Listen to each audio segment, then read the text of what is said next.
ஹர ஹர மகாதேவா. தென்னாடுடைய சிவனே போற்றி, எண்ணாட்டவர்க்கும் இறைவா போற்றி. அன்பு ஆன்மீக சொந்தங்கள், இந்து சொந்தங்கள் அனைவருக்கும் என் முதற்கண் வணக்கத்தை தெரிவித்துக் கொள்கிறேன்.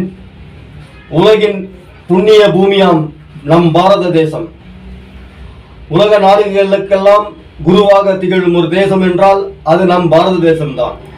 பாரத தேசம் உலகின் ஆன்மீக பூமியாகவும் திகழ்ந்து வருகிறது. அது அனைவருக்கும் தெரியும். நம் பாரத தேசத்தில் செல்வ வளமும் இயற்கை வளமும் கொட்டி கிடந்தன. எந்த உலகத்தில் உள்ள நாடுகளில் எந்த நாடுகளில் இல்லாத செல்வ வளம் நம் பாரத தேசத்தில் இருந்தது. இதை பொறுக்க முடியாமல் துருக்கி தேசத்தில் இருந்து வந்த முகலாயர்கள் நம் பாரத தேசத்தில் இருக்கும் செல்வ வளங்களை எல்லாம் கொள்ளையடிக்கும் நோக்கத்தில் இங்கு படை திரட்டி வந்து நம் புண்ணிய பூமியாம் பாரத தேசத்தில் படையெடுத்து நம் தேசத்தில் உள்ள ஆலயங்களில் உள்ள சொத்துக்களை எல்லாம், செல்வங்களை எல்லாம், தங்கம், பொன், வைரம், வைடூரியங்கள் எல்லாம் கொள்ளையடித்து சென்றதுடன் நம் பாரத தேசத்தில் உள்ள இந்துக்களை எல்லாம் மிரட்டி மதமாற்றம் செய்து உயிருக்கு பயந்து நிறைய பேர் இந்துக்கள் மதம் மாறியவர்கள் இருக்கிறார்கள். அந்த மாதிரி நிறைய பேர் மதம் மாறலனா அவங்கள வந்து லட்சக்கணக்கான கோடிக்கணக்கான மக்களை கொன்று குவித்தார்கள் இந்த இஸ்லாமிய தேசத்திலிருந்து வந்தவர்கள். அது மட்டும் இல்லாமல் இந்த நாட்டை நயவஞ்சகமாக சூழ்ச்சி செய்து கைப்பற்றி அதன் மூலம் நம் இந்துக்களுக்கு சொல்லனா துயரங்களை கொடுத்து வந்தார்கள். இதெல்லாம் நடந்த சம்பவம் வரலாறு. இதை துணிச்சலாக ஒரு திரைப்படமாக யாருக்கும் எடுக்கும் தைரியம் இல்லை.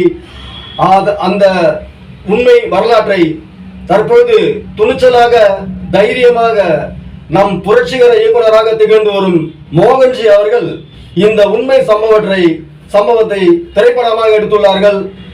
இந்த சம்பவம் இன்று இந்தியா மட்டுமல்ல உலக நாடுகளுக்கெல்லாம் இந்த திரைப்படம் செல்ல உள்ளது. அந்த வருகிற 23/1/2026 அன்று இந்த திரௌபதி 2 என்ற திரைப்படம் இந்த உலக நாடுகளில் எல்லாம் 5 மொழிகளில் வெளியாகி மாபெரும் ஒரு உண்மை சரித்திரத்தை இன்று அனைத்து மக்களும் தெரிந்து கொள்ளும் வகையில் வரப்போகிறது. இந்த திரைப்படத்தை இந்து சொந்தங்கள், உலகில் உள்ள இந்து சொந்தங்கள் அனைவரும் சென்று இந்த திரைப்படத்தை தியேட்டர்களில் சென்று பார்க்க வேண்டும். எல்லாரும் தியேட்டரில் சென்று பார்த்தாதான் அவர் எடுத்ததுக்கான ஒரு நோக்கம் நிறைவேறும். அது இல்லாம நீங்க அந்த உண்மை எப்படி இந்த கொடுங்கோல் ஆட்சியாளர்களால், முகலாய ஆட்சியர்களால் நம் இந்துக்கள் இப்படி சொல்லனா துயரங்களையும் கொடுமைகளையும் அனுபவித்து வந்தார்கள் என்ற உண்மை சம்பவம் உங்களுக்கும் தெரிய வரும். ஆகவே நம் இந்து சொந்தங்கள் அனைவரும் இந்த திரைப்படத்தை கண்டிப்பாக நீங்கள் ஒரு நேரம் ஒதுக்கி நிச்சயமாக சென்று தியேட்டரில் பார்க்க வேண்டும். பார்த்தால்தான் உங்களுக்கு எல்லா உண்மைகளும் தெரிய வரும். ஏனென்றால் நமக்கு சொல்லிக் கொடுத்த பாடத்திட்டங்கள் அனைத்தும் போலியானவை.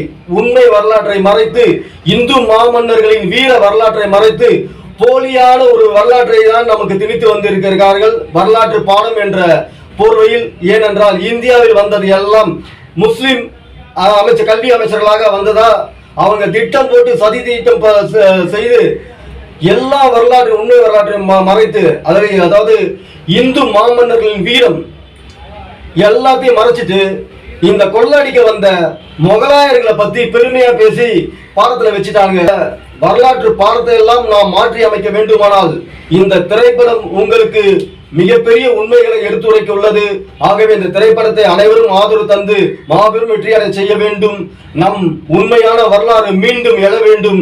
இதுவே நம் அனைத்து இந்துக்களின் நோக்கமாகும், நம்பிக்கையாகும். நாம் இதை இறைவனத்தில் வேண்டுவோம். ஹர ஹர மகாதேவா.